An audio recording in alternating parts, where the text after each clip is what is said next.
We hope that people kind of have that light bulb moment of things that they didn't realize was necessarily unhealthy before.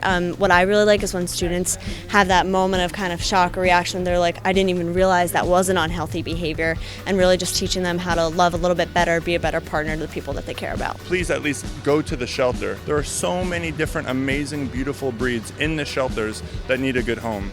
Our name is based on this individual who is our forefather, if you will. We're going to make sure that everyone knows Camden and knows the history of Camden and its significance in this region. We try to stay active in the community, and nowadays with kids, you gotta keep a positive role model out there for law enforcement. It's nice to give back and see the smiles on the kids' face. And, yeah, they're the future of our country. Well, this event is, the movers and shakers here in South Jersey that have come to the chamber, and it's important to get them involved so that they understand exactly the direction we're going in Atlantic County. By the way, when we do get moving with this aviation part, this is not just for Atlantic County. This is for all of South Jersey and hopefully for all of New Jersey. For the first time in history, more Americans are likely to die from an accidental overdose than an auto accident. But as we combat the epidemic here, we hope to become, not only do we hope to break the back of this awful scourge, but we hope to become a model for other states to follow and to work with.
Coming up tonight on SNJ Today News, a slight warm-up in South Jersey. How long is it sticking around and how warm will it get? Our nor'easter Nick Pittman will fill us in. Plus, maternal mortality rates are a concern throughout the country. We will tell you how health officials in Camden County are raising awareness about the importance of maternal health. And a community in Atlantic County is rallying together to bring a little relief to families impacted by the government shutdown.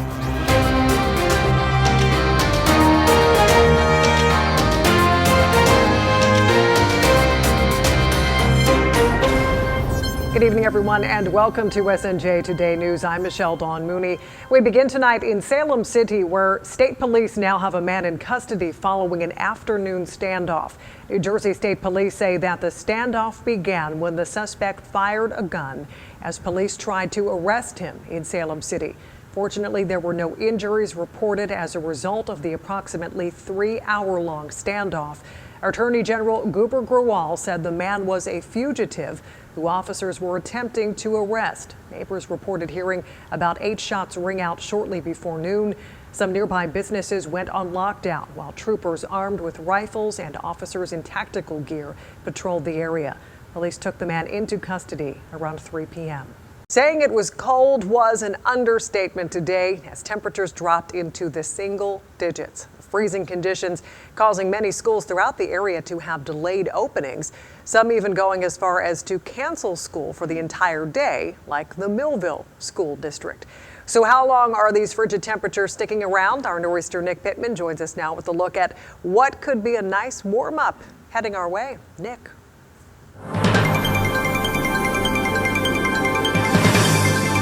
It was so cold out there this morning. We had a few schools out there, actually a lot of schools with 2-hour delays, and it was warranted because we had wind chill values that were 10 or so degrees below zero. You can tell here in Fairfield Township, I forgot the name of the beach. My director told me, Tom, Seabreeze Beach. Thank you. That's why I have this little thing in my ear. You can tell that all the water up near the coast is pretty much frozen, but don't go walking on it. That would not be a smart idea. 24 today, with a dew point of 9 below and a wind out of the west at 14. Love definitely in the air today in Camden County as 6 couples officially said I do. Today, to celebrate Valentine's Day, Camden County surrogate Michelle Gentek-Mayer proudly married 5 pairs of lovebirds at the Camden County Boathouse in Pennsauken Township.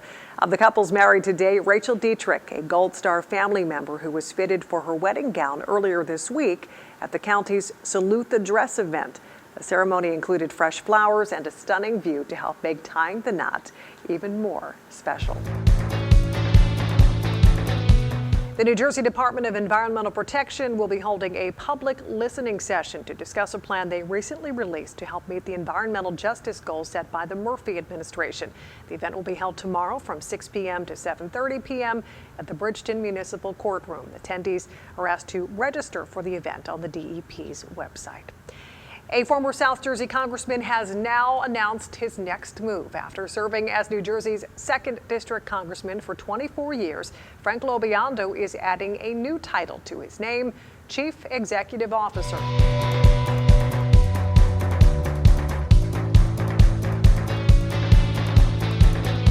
And finally tonight, a South Jersey mall was filled with some serious flower power today. The 38th annual FFA Flower Show and Competition, which was made possible by the ornamental horticulture students from Camden County Technical Schools, has returned to the Deptford Mall. Students from Southern and Central New Jersey schools will be demonstrating their talents as they compete for ribbons in more than 20 categories throughout the weekend. That's really cool.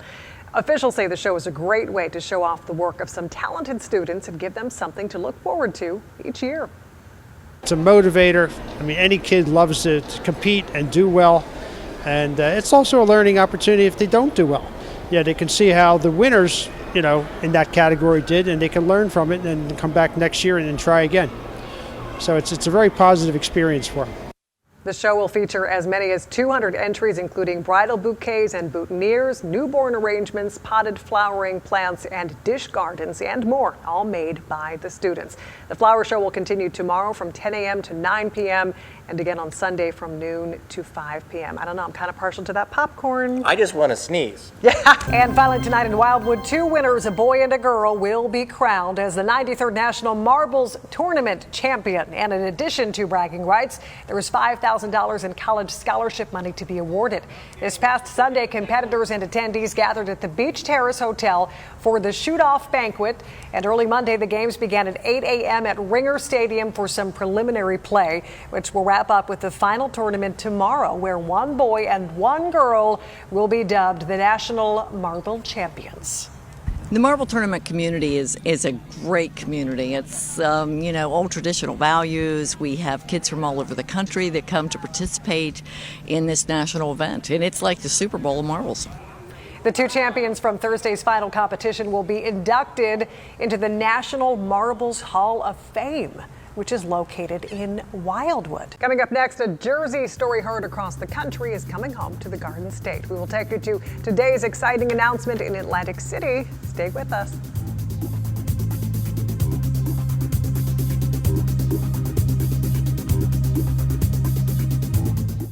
The Jersey boys are coming home.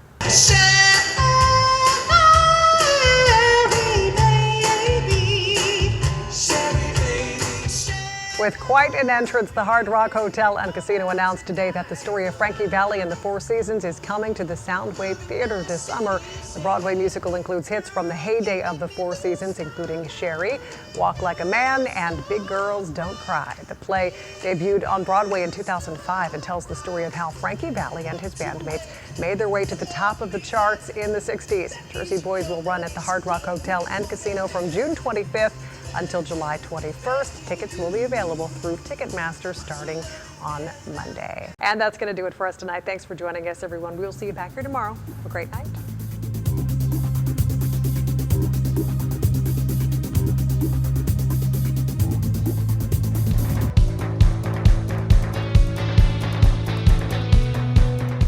Hey folks, AC Mike here, Boardwalk Hall, Adrian Phillips Ballroom.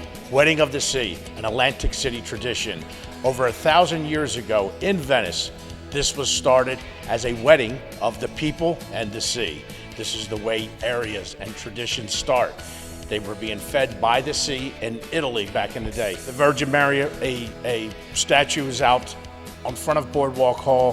Folks are putting dollars, $5, $20, and it's a significance of giving back to the Virgin Mary, who has given so much to us. The city's named after the ocean here, so every year we ask God to prosper the relationship between Atlantic City and the Atlantic Ocean, asking God to bless our resort town right here on the ocean. We're now all about to go down to the ocean and follow an ancient tradition of the Neapolitan immigrants to this city. We'll throw a bouquet of flowers into the water and a ring, and ask for God's blessings on the Atlantic Ocean and, of course, on this city. The bishop and the mayor kind of co-officiate the renewal of the marriage, and they throw a wreath into the waters. The wreath is a symbol of the marriage, of the wedding of the sea, city to sea, the Atlantic Ocean.